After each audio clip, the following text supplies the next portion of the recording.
So there are several of these books in this book list that are sort of paired together because they have connections or influences on each other.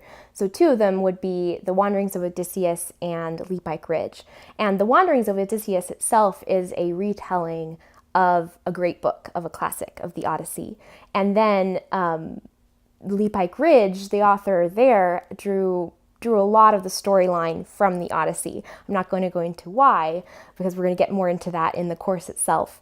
But then we also have Beowulf and The Boys of Blur. Again, one story is drawing heavily on the influences of the other, and there's a lot of connections there. And some of these you would not have noticed if you weren't told, if you didn't start thinking that way. You just pick up Boys of Blur and you read it, and it's set in the deep south among the sugar canes, and you have boys chasing rabbits through the sugar cane fields, and you don't think Beowulf, right? But if you dig into the themes and a lot of the deeper influences, you start to see it. And that's one of the things that's really important for a good storyteller, a good author, to connect to, is to recognize those deeper roots, those deeper themes that really give a story depth and those echoes, right? You're constantly referring to other things, and you don't need to explain it.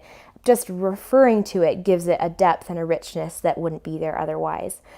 So exploring that and seeing how these authors do that and use that is really important to gain an appreciation for this literature, and also to learn how to do it yourself. If you want to write in any way, if you want to tell stories, you need to learn how these authors did that sort of thing.